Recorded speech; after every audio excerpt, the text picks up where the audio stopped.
I love fire. I've always, since a child, loved to sit around a campfire, play with my finger through the candle kind of thing as a kid. I think there's an exhilaration doing something that's a little daring and dangerous and people would not necessarily throw themselves right into. A very common question people ask us is that real fire? Is it not stage fire? It's very real fire. There are all kinds of artists in Chicago, and we're hanging out with Pyrotechniq, a professional team of Chicago-based fire artists. We're all really fun people.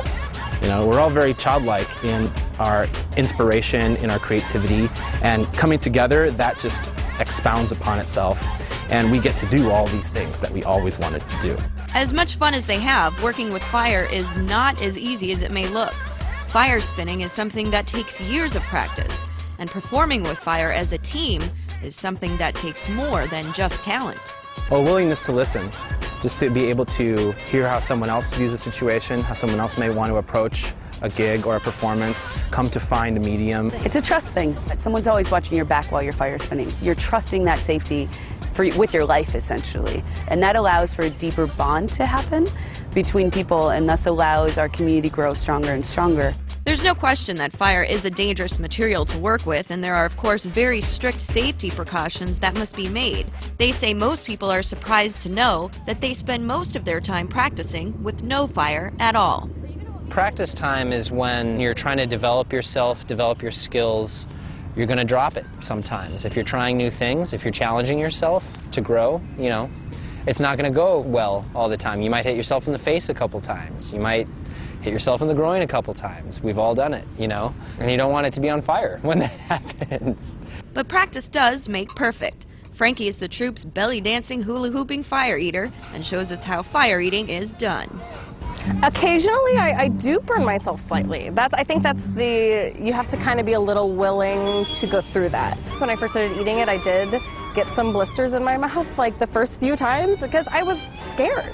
I've learned to deal with that, and now it's more like when you eat the pizza right out of the oven and you're not patient enough to wait. So it's the Kevlar wicking, just like most of our other tools, and I soaked them in some fuel. And then I make sure that my mouth is somewhat moist, not, you know, just to buff the skin, but it's all just oxygen. That's what the fire eats. Very straightforward. Cut off the oxygen. It's really fun to play with the fire this way, and the fuel that we're using for this is very specific because of its purity and also because of its transferability. And it's also then very combustible, so more dangerous, but the bugs liked it. Troop member Mark uses a staff as one of his performance tools. Originally, I would say it's a kung fu weapon, but there's been plenty of cultures that have used stabs in their stuff. So you have your normal staff work where you're spinning it. You know, you can do variations of that look pretty. Then you can make it really interesting by doing what they call contact staff without using your hands. So you find natural fulcrums on your body, and you let it rotate around those fulcrums until it reaches your hand again. It's kind of like partner dancing. I'm leading, my staff is following, but I have to respect where it's at, and I need to respect the way it needs to move too. And the whole idea is to enjoy a dance with a partner that you know well. Pyrotechniq gives lessons in fire performing, and I decide to see what it's like to work very closely with burning flames. One of the most simple pieces of equipment to use in fire performing is the fire fan. Okay, so safety first, obviously, when we're working with fire. Obviously. And so I've worn all cotton, which Yes. I've been told to do. Yes, because if you are wearing a synthetic material and you were to accidentally hit yourself, there's a chance that you would melt that fabric to your skin. Wearing all cotton, we're good. All right. Notice the wind, it's coming this direction. So if you're right here, that flame might be coming to lick your body. You know, you're not going to immediately combust. Since this is a quick training period for you, feel free to drop it. Just get rid of it. Practicing my extra strategy. That's it, right? And then Lake Michigan is right behind us, so that makes me feel a little bit better about this too. Whoa. So go ahead and raise them up. I feel the warmth. Right. I'm feeling the warmth of this. So if you want to angle your hand up more, there we go. Okay. And give it a like wave. A wave up There and you down? go. Yeah. Just like Oh a my nice God. rhythm there. You can hear the fire blow in the wind. Spin like that? Yes. Mock hug. So we go like this and we like Okay, how does this look? give yourself a little fan.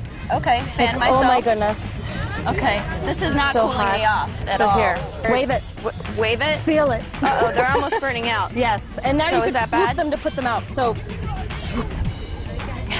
All right, so if you want to try fire, fanning can be a way to go. But again, right, you want to be safe with it. You want to be You- safe. You gotta. You never want to do it alone. You always want to have a trained professional guiding you. Now we're ready to move on to something a little more difficult called poi, the most popular and challenging choice for fire performers. This is a poi. This is poi, and we have 2 poi here. Poi are Kevlar balls, and then the handles at which will go on your fingers are leather. Liz says poi is like jumping rope. It's all in the wrist movement. We practice some basic spinning and then onto a trick called the crossover. 1, 2, 3, crossover. Oh, Yep. good You God, gotta keep no. them all the way through. Go. Yep. I hit myself again. It's okay. It's not as easy as it looks. No, it's not At as all. easy as it looks. It's not easy at all. 3, crossover. You did it! I'm not gonna get too excited though. Oh, I'm not. Crap. Yeah, this could be bad if this was on fire. Yes. That would be We'll bad. help you there. A little bit. Yeah. This is why we have a safety, because if you're on fire, this is a very dangerous thing. All right, now I have a total appreciation for what you guys do, because if these things were on fire, I would have been in trouble by now. Liz says it's not safe for students to light the poi on fire until they've gone through 6 to 8 weeks of safety training. And this is what years of dedicated practice can look like. So as for the future of Pyrotechniq, they say the sky is the limit. I would like to turn our troupe into something that would be on the same level as perhaps Cirque du Soleil someday. Just have more props, more spectacle, more costumes, more excitement, just a greater repertoire to share with everyone, because it's inspiring and a great gift.